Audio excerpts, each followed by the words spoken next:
اعوذ باللہ من الشیطان الرجیم بسم اللہ الرحمن الرحیم یا اہل الکتاب قد جاءکم رسولنا یبین لکم کثیرا مما کنتم تخفون من الکتاب ویعفو عن کثیر قد جاءکم من اللہ نور وکتاب مبین۔ یہ سورہ مائدہ کی آیت نمبر 15 آپ کے سامنے تلاوت کی ہے۔ یہ آیہ مبارکہ حضور سرور دو عالم صلی اللہ علیہ وآلہ وسلم کی بعثت کے مقاصد اور آپ علیہ السلام کی شان نورانیت کو بیان کر رہی ہے، لہٰذا میری آپ سے گزارش ہے کہ آپ اس کو نہایت توجہ کے ساتھ سماعت فرمائیں۔ اللہ کریم اہل کتاب سے مخاطب ہو کے فرما رہے ہیں کہ یا اہل الکتاب قد جاءکم رسولنا، اے اہل کتاب تمہارے پاس ہمارے رسول آ گئے ہیں۔ اب یہاں پر یہ سوال پیدا ہوتا ہے کہ حضور علیہ السلام مکہ مکرمہ میں تشریف لائے، آپ علیہ السلام کی جو پیدائش ہوئی، جو ظاہری پیدائش ہوئی، اور پھر آپ اعلان نبوت کے 13 سال بعد تک مکہ مکرمہ میں تشریف فرما رہے، لیکن یہاں پر مشرکین کو خطاب نہیں کیا گیا کہ تمہارے پاس ہمارے رسول آ گئے ہیں، یہ اہل کتاب کو مخاطب کیا گیا ہے۔ اس کی کیا وجہ ہے کہ آپ کی پیدائش، آپ کا ظہور اور آپ پر نزول کتاب مکہ مکرمہ کی پرنور فضاؤں میں ہوا، لیکن اللہ رب العزت نے اپنے محبوب علیہ السلام کے دنیا کے اندر تشریف لانے اور نبوت کا پیغام جن لوگوں تک پہنچانے کے متعلق ارشاد فرمایا ہے، ان کے مخاطب اہل کتاب ہیں، یعنی یہودی اور نصرانی، یعنی حضرت موسیٰ علیہ السلام کی قوم بنی اسرائیل، اور پھر بنی اسرائیل کے اگلے نبی یا جن کو دوسری کتاب دی گئی وہ حضرت عیسیٰ علیہ السلام۔ یہود اور نصارہ جن کی قوم ہے، ان کو اللہ رب العزت مخاطب کر رہے ہیں کہ تحقیق تمہارے پاس ہمارے رسول آ گئے۔ اس کا یہ مطلب ہے کہ آپ علیہ السلام کے متعلق وہ تمام نشانیاں جو آپ کی نبوت اور رسالت کے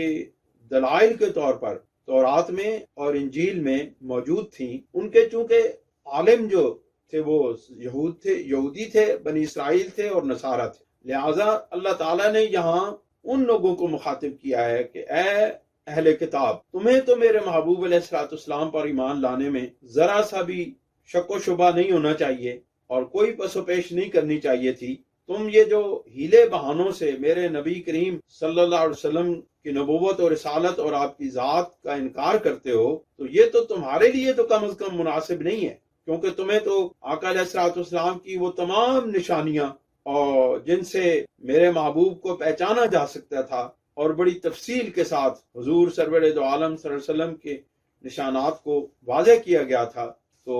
کم از کم تمہیں میرے محبوب علیہ السلام پر ایمان لانے میں ذرا سی بھی ہچکچاہٹ نہیں ہونی چاہیے تھی۔ لہٰذا اللہ تعالیٰ نے ان کو مخاطب کرتے ہوئے کہا کہ اے اہل کتاب تمہارے پاس ہمارے رسول آ گئے ہیں، یبین لکم کثیرا مما کنتم تخفون من الکتاب، کہ جو کتابیں تمہیں پہلے دی گئی تھیں اور ان میں میرے محبوب کے تذکرے تھے، میرے محبوب کی شان تھی، میرے محبوب کی نشانیاں تھیں، اور واضح تمہارے پاس پیغامات تھے میرے محبوب کے آنے کے اور ان پر ایمان لانے کے، تو تمہارے پاس میرے محبوب تشریف لے آئے ہیں، اور ان کی واضح نشانی یہ ہے کہ وہ جو تمہیں جو کتابیں دی گئی تھیں تورات اور انجیل، اس میں سے وہ آیات جن پر عمل کرتے ہوئے تمہیں تکلیف ہوتی ہے یا جن احکامات کو مانتے ہوئے تمہیں دشواریوں کا سامنا کرنا پڑتا ہے، تم میرے محبوب علیہ السلام کے سامنے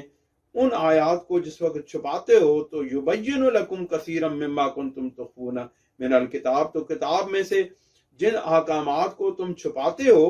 ان کو میرا محبوب واضح کر دیتا ہے تمہارے لیے اور تمہارے اوپر ان کو روشن کر دیتا ہے، اور جن چیزوں کو تم نے چھپایا ہوتا ہے میرا محبوب ان کو ظاہر کر دیتا ہے۔ اس کا یہ مطلب ہے کہ میرے محبوب کے اندر، میرے رسول کے اندر اللہ تعالیٰ ان سے یہ گویا کہ فرما رہے ہیں کہ میرے رسول صلی اللہ علیہ وسلم کو اللہ رب العزت کی عطا سے وہ علم حاصل ہے جو تمام گزری ہوئی کتابوں کا علم ہے۔ اس کا مطلب ہے کہ ہمارے پیارے محبوب صلی اللہ علیہ وسلم، ہمارے آقا و مولا حضور پر نور سید دو عالم صلی اللہ علیہ وسلم گزشتہ کتابوں کے بھی عالم تھے۔ اس کی وجہ یہ ہے کہ کسی کتاب میں سے اگر کوئی چیز چھپاتا ہے یا اس میں سے وہ احکامات کو ظاہر نہیں کرتا،